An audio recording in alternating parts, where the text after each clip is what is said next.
The smell of roasted turkey and cinnamon should have made me feel at home. Instead, it made my stomach turn as I stood on the porch of what used to be my childhood house, clutching a store-bought pumpkin pie because I'd been too exhausted from my nursing shift to bake one from scratch. Through the frosted window, I could see them all gathered around the dining table, my brother Marcus holding court like he always did, his wife Jessica laughing at something he said, their 2 kids running around in matching Christmas sweaters. My name is Nora, and if you're listening to this, stay with me, because what started as the worst Christmas of my life became the moment I finally took back my power. I knocked, balancing the pie in one hand, my worn purse slung over my shoulder. The door swung open and Marcus stood there, drink in hand, his face already flushed from whatever expensive whiskey he'd been pouring all afternoon. "Oh," he said, like he'd forgotten I was coming. "You actually showed up." I forced a smile. "Merry Christmas to you too." He stepped aside, barely, and I squeezed past him into the warmth of the house. The place looked different from when Mom had been alive. Everything was updated, modern, the old family photos replaced with abstract art, the worn comfortable couch swapped for some sleek leather thing that probably cost more than my monthly rent.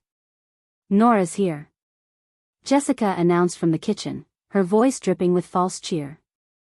She appeared in the doorway wearing a designer dress that probably cost what I made in a week at the hospital. "Oh honey, you didn't have to bring anything. We have plenty of food." Translation: your store-bought pie isn't good enough.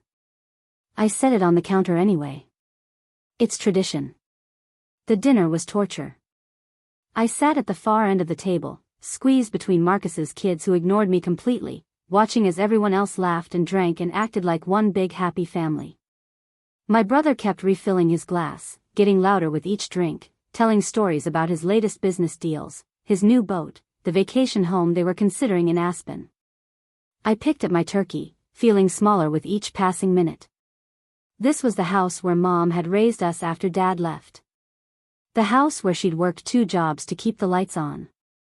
The house where she died 3 years ago, quietly, in her sleep, leaving behind a mess of medical bills and a will that I'd been too grief-stricken to fully understand.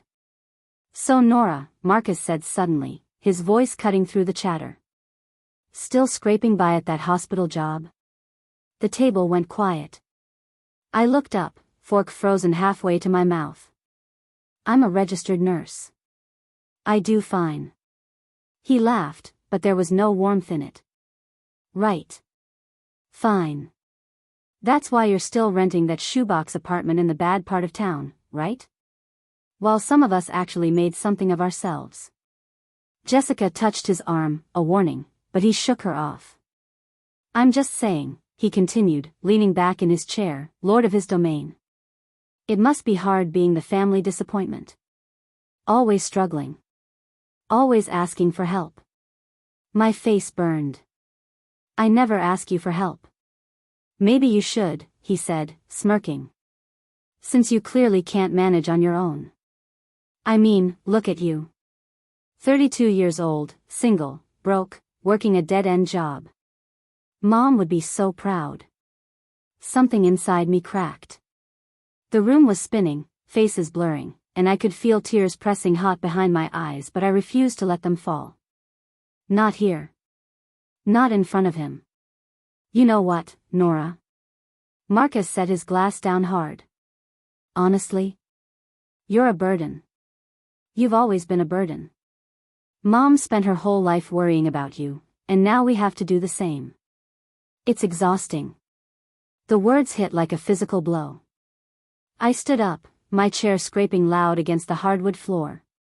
Nobody said anything. Nobody defended me. They all just sat there, staring at their plates or their drinks or anywhere but at me. "I should go," I whispered. "Probably for the best," Marcus muttered. "We were planning to play games after dinner anyway. Wouldn't want you to feel left out." I grabbed my coat and purse, my hands shaking so badly I could barely get my arms through the sleeves. As I reached the door, I heard Jessica's voice, quiet but clear. "Well, that was awkward. Maybe next year we just don't invite her." I drove home through blurred vision, tears finally streaming down my face.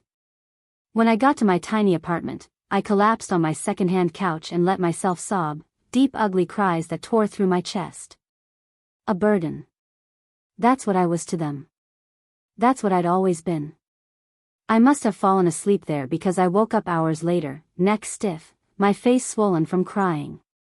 My phone showed 3 missed calls from my friend Rachel and a text, "Hope Christmas was good. Call me."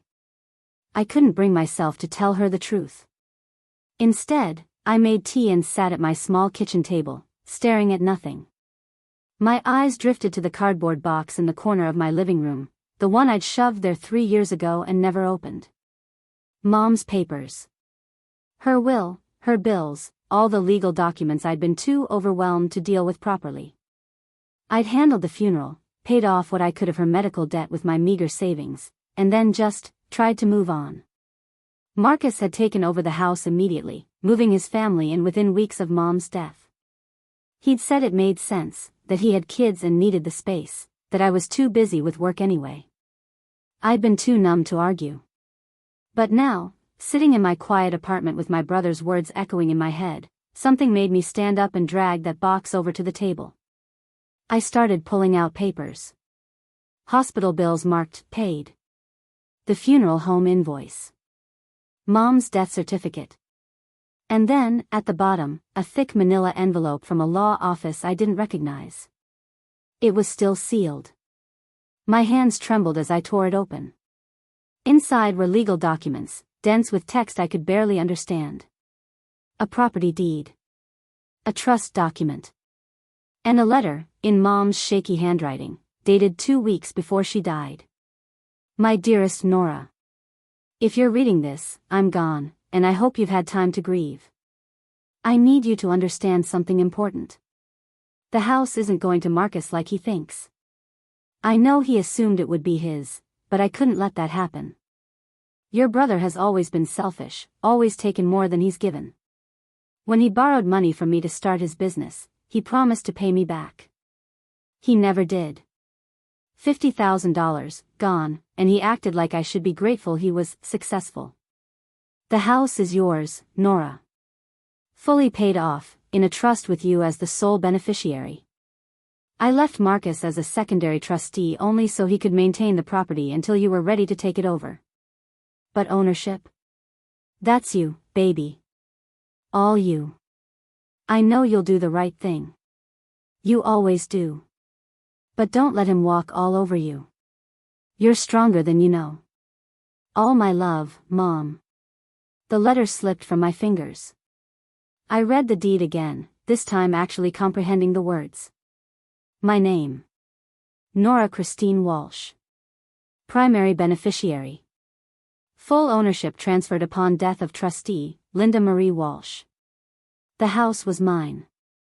Had been mine for 3 years. And Marcus had been living there, rent-free, acting like he owned it. My heart was pounding.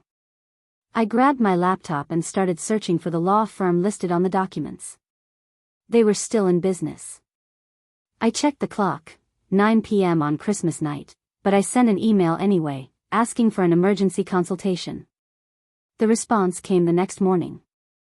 I sat in the lawyer's office 3 days later, my nursing scrubs swapped for the most professional outfit I owned, a burgundy cashmere sweater with a deep V-neck that I'd bought on sale years ago, paired with black trousers and ankle boots. My long auburn hair was straightened and fell neatly past my shoulders. I'd actually put on makeup, defined my brows, added some gold jewelry to feel more confident. I needed to look like someone who meant business. The lawyer, a sharp woman named Catherine Chen, reviewed the documents I'd brought with a practiced eye. This is very clear, she said finally. The house is yours. Your brother has no legal claim to it whatsoever. But he's been living there for 3 years, I said. Doesn't that give him some kind of rights? Catherine shook her head. Not without a formal rental agreement or lease, which I'm assuming doesn't exist. No. Nothing. He just moved in. Then legally, he's been living there as a guest at your discretion. Which means you have every right to ask him to leave. And if he refuses. She paused. You can pursue formal eviction. My mouth went dry. eviction? Or, given that there's clearly been no rent paid, you could demand back payment for fair market rent over the past 3 years. She pulled up some numbers on her computer. For a 4-bedroom house in that neighborhood, we're looking at approximately $2,500 per month. That's $90,000 he owes you. The room tilted. $90,000. Money I desperately needed. Money that could have changed my life. What do I do? I whispered. Catherine's expression softened. What do you want to do? I thought about Christmas dinner. About being called a burden. About Marcus's smirk as he'd told me I was a disappointment. I want my house back, I said, voice steady. And I want him to know exactly who the burden really is. Catherine smiled. Then let's get started. The first letter was formal, legal, undeniable. A notice of ownership and demand for back rent, delivered by certified mail to make sure Marcus couldn't claim he never received it. I was at work when he got it. My phone exploded with calls and texts. What the hell is this? You can't be serious, call me right now, this is a joke, right? I didn't respond. Not yet. The second letter came a week later, after Marcus ignored the first. This one was a formal demand, pay $90,000 in back rent within 30 days, or vacate the property. He showed up at my apartment that night, pounding on the door so hard I thought he'd break it. Open up, Nora. I know you're in there. I opened the door slowly, keeping the chain lock on. Through the gap, I could see his face, red, furious, desperate. What the hell do you think you're doing? He snarled. Claiming what's mine, I said calmly. That's Mom's house. You can't just. It's my house, I interrupted. Mom left it to me. In writing. Legal and binding. You've been living there for free for 3 years, Marcus. That ends now. You can't afford this place without me, he shouted. You're going to lose everything. No, I said quietly. You are. You have 30 days to pay me what you owe or get out. Your choice. I closed the door and locked it, my whole body shaking. Behind the door, I could hear him cursing, threatening, but I didn't care. For the first time in my life, I had the power. And I wasn't letting go. The 30 days crawled by. Marcus tried everything, calling relatives to guilt me, showing up at the hospital to talk, even having Jessica send me tearful messages about how they had nowhere to go. How could I do this to his children? But I remembered what Catherine had told me. He had 3 years to do the right thing. He chose not to. That's on him. I also started digging into Mom's records, the ones she'd kept so carefully. Loan agreements Marcus had signed. Promises to pay her back. All ignored. And I found something else, an insurance policy Mom had taken out years ago, with me as the beneficiary. A policy Marcus had conveniently never mentioned, probably didn't even know about. Another $75,000. I'd been living paycheck to paycheck while sitting on a fortune I didn't know existed. On day 30, Marcus still hadn't paid. So Catherine filed for formal eviction. The court date was set for 2 weeks later. I walked into that courtroom with my head high, Catherine beside me with a briefcase full of evidence. Marcus sat on the other side with a lawyer he'd clearly scraped together last minute, looking smaller than I'd ever seen him. The judge reviewed the documents quickly. The deed in my name. The trust paperwork. Mom's letter. The lack of any rental agreement. Mr. Walsh, the judge said, looking over her glasses at my brother. Do you have any documentation showing you had permission to live in this property rent-free? Marcus's lawyer shuffled papers.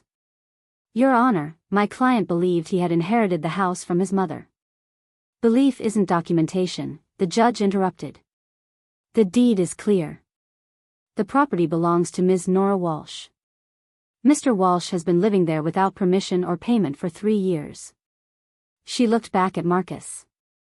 Do you dispute owing back rent? Marcus's jaw tightened. I can't pay that much. Then you'll vacate the property within 14 days, the judge ruled. Ms. Walsh is also entitled to pursue collection for the back rent through separate proceedings if she chooses. The gavel came down. I'd won. Outside the courthouse, Marcus grabbed my arm, his grip tight. You're really going to do this? Throw your own brother out on the street? I pulled my arm free, meeting his eyes without flinching. You called me a burden, Marcus. You said I was a disappointment. That Mom would be ashamed of me. My voice was steady, cold. But Mom left me the house. She trusted me, not you. And she was right to. Nora, please. You have 2 weeks, I said. After that, the sheriff will remove you. Your choice. I walked away, and for the first time in 3 years, I felt like I could breathe. Marcus moved out quietly, no big scene, no final confrontation. He took his designer furniture and his kids and his wounded pride and left. I stood in the empty house the day after he left, walking through rooms that finally felt like mine. The walls needed paint. The floors needed refinishing. But it was solid, paid off, and full of possibility. I decided to keep it. My tiny apartment lease was up anyway, and moving into the house meant I could finally start saving money. Real money. I quit one of my extra shifts at the hospital because I didn't need to work myself to death anymore. With the insurance money Mom had left, I renovated the house exactly how I wanted it. Warm colors, comfortable furniture, photos of Mom everywhere. I turned her old bedroom into a library with floor-to-ceiling bookshelves, a reading nook, everything she would have loved. And in the living room, on the mantel above the fireplace, I framed her letter to me. You're stronger than you know. My extended family tried to guilt me. Cousins called saying I was tearing the family apart. Aunts sent messages about forgiveness and the Christmas spirit. But I didn't care. Because I'd spent my whole life being the good one, the quiet one, the one who sacrificed and never complained. And where had it gotten me? Called a burden at Christmas dinner. No more. 6 months later, I was sitting on my front porch, drinking coffee on a Saturday morning when a car pulled up. Rachel, my best friend, climbed out with a bottle of wine and a huge grin. I brought reinforcements for the housewarming party, she announced. I'd invited a few close friends over, people who actually valued me. We spent the evening on the back deck I had rebuilt, eating good food, laughing, celebrating not just the house but everything it represented. My phone buzzed. A text from an unknown number. I hope you're happy. You destroyed this family. I showed it to Rachel, who rolled her eyes. Marcus? Probably. You going to respond? I thought about it for a moment, then deleted the message. No, I said. He's not worth my energy. And he wasn't. Because I'd learned something important through all of this. Family isn't about blood. It's about respect. It's about showing up. It's about love that doesn't come with conditions or scorekeeping. Marcus had spent years taking from Mom, taking from me, and giving nothing back except judgment and cruelty. But I was done being taken from. The house wasn't just 4 walls and a roof. It was Mom's final gift to me, her way of saying I mattered, I was valued, I was strong enough to handle what she was leaving behind. And I was. I'd honored her memory by refusing to let Marcus continue to use what she'd built. By standing up for myself. By demanding the respect I deserved. Some people thought I was harsh. That family should forgive and forget. But I'd done enough forgiving. I'd spent enough years making myself smaller so other people could feel bigger. Not anymore. A year later, I was thriving. I'd been promoted to head nurse at the hospital. I'd started a small garden in the backyard. I'd even begun dating someone kind, someone who respected me, someone who never made me feel like a burden. And every Christmas, I hosted dinner at my house, for the people who actually mattered. Rachel, her husband, a few nurses from work, some neighbors who'd become friends. We'd laugh, eat too much, drink wine, and toast to Mom's memory. And I never, not once, thought about inviting Marcus. He'd made his choice at that Christmas dinner. And I'd made mine. One evening, as I was locking up the house before bed, I noticed a car parked across the street. In the driver's seat, barely visible in the darkness, was Marcus. Just sitting there, staring at the house he'd lost. I could have felt sorry for him. Could have gone out there, offered an olive branch. But I didn't. Instead, I closed the curtains, locked the door, and went upstairs to the bedroom I'd redesigned, my sanctuary, my space, my peace. He'd called me a burden.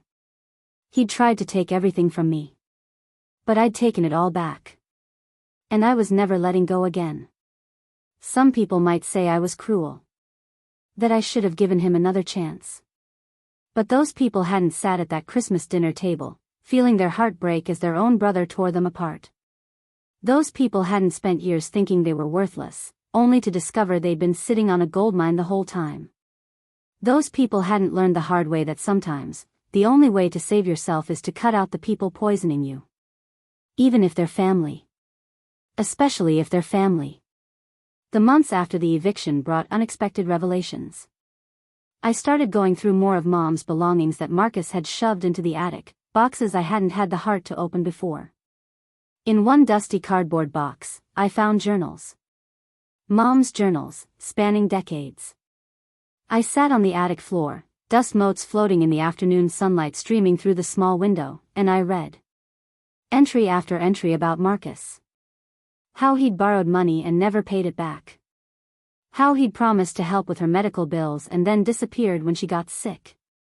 How he'd made her feel guilty for asking him to visit, like she was an inconvenience in his busy, important life. And then there were the entries about me. Nora came by today after her shift, even though I know she was exhausted. She brought groceries and made me soup. She never complains. She never asks for anything. I worry I haven't told her enough how proud I am of her. I need to make sure Nora is taken care of. Marcus will be fine, he always lands on his feet, usually on someone else's back. But Nora, she gives everything and asks for nothing. She deserves security. She deserves to know she matters. I'm leaving her the house. Marcus will be furious, but it's the right thing. She'll question it, doubt herself, maybe even try to give it to him because that's who she is. But I hope she finds the strength to keep it. To choose herself for once. Tears streamed down my face as I read Mom's words. She'd known exactly what would happen. She'd known Marcus would take advantage. And she'd tried to protect me from beyond the grave. I took those journals downstairs and added them to my growing collection of Mom's memory. They sat on the shelf next to her letter, physical proof that I'd made the right choice. Around this time, Jessica reached out. Not through angry texts this time, but a careful, almost apologetic email. Nora, I know things are complicated. Marcus won't talk about what happened, but I wanted you to know that I didn't agree with what he said at Christmas. It was cruel and unfair. I should have said something. I'm sorry I didn't. I hope you're doing well. I stared at that email for a long time. Part of me wanted to respond with anger, to list all the ways she'd stood by and watched while Marcus tore me apart. But another part of me, the part that was healing, recognized something important. Jessica had been trapped too. Maybe not in the same way, but trapped nonetheless, in a marriage with a man who valued money and status over decency. I wrote back, keeping it brief. Thank you for the apology. I appreciate it. I'm doing very well. I hope you and the kids are okay. I didn't offer reconciliation. Didn't invite her over. But I also didn't hold on to the anger. She wasn't worth that energy either. The second Christmas in my house was magical. I decorated every room, strung lights along the porch, put up a real tree in the living room, something Mom had always wanted but could never afford. I invited 12 people, friends who'd become family, and we cooked together, laughed together, created new traditions. As I stood in my kitchen, watching Rachel help her daughter frost cookies while my boyfriend, Daniel, told terrible dad jokes to the group, I felt something I hadn't felt in years. Complete peace. No anxiety about saying the wrong thing. No walking on eggshells. No wondering if I was good enough, successful enough, worthy enough. Just peace.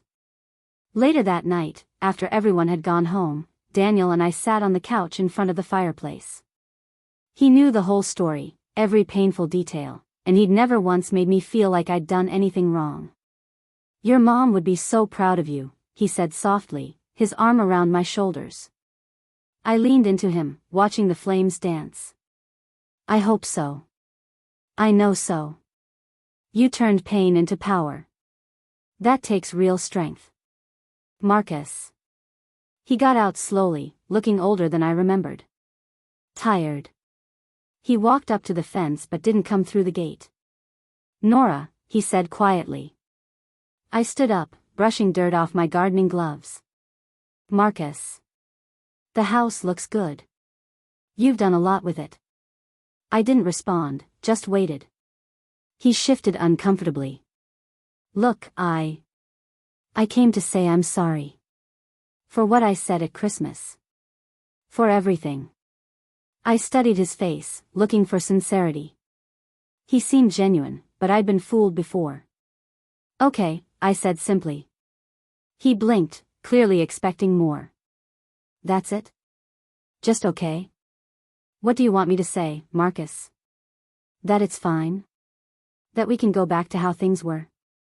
I shook my head. "I accept your apology, but that doesn't mean I'm letting you back into my life. I'm your brother. You're the man who called me a burden," I corrected. "You're the man who lived in Mom's house for free while I struggled. You're the man who tried to steal my inheritance. Being related by blood doesn't erase any of that." His face hardened. "I lost everything, Nora. My business failed. Jessica left me. I'm living in a one-bedroom apartment and driving for Uber to make rent." For a moment, I felt a flicker of something, not quite sympathy, but recognition of his humanity. Then it passed. "I'm sorry you're struggling," I said, and I meant it. "But that's not my responsibility. You made your choices. You have to live with them. So that's it? You're just going to let me suffer?" "I'm not letting you do anything," I said firmly. "Your life is yours. Mine is mine. And I'm not setting myself on fire to keep you warm anymore." He stared at me for a long moment, then nodded slowly. "Mom really did choose the right person to leave this to." It wasn't said with bitterness, just resignation. He walked back to his car, and I watched him drive away, probably for the last time. And I felt nothing but relief. I'd learned to value myself the way Mom had valued me. And anyone who couldn't do the same could find the door. I wasn't a burden. I was a survivor. And this house, this beautiful, hard-won house, was proof of that. Every morning, I woke up in a home I owned, free and clear. Every night, I went to sleep knowing I'd honored my mother's wishes. And every time I walked through that front door, I remembered. I wasn't the disappointment. I was the one who'd been strong enough to stand up, claim what was mine, and refuse to back down. Marcus had tried to make me feel small. But I'd risen above him. And I would never, ever let anyone make me feel that way again. This was my house. My life. My power. And I'd earned every single inch of it. The third Christmas in my house, I made a new tradition. I invited women from the shelter to join our celebration, women who had nowhere else to go, who needed to see that survival was possible, that there was life after betrayal. We filled the house with laughter and food and stories. And when one of them, a young woman named Sarah who reminded me so much of my younger self, asked how I'd found the strength to fight for what was mine, I showed her Mom's letter. Someone believed in me when I didn't believe in myself, I told her. And that changed everything. Now I want to be that person for someone else. Sarah's eyes filled with tears. "Thank you. Thank you for being here," I said. "For surviving. For being brave enough to start over."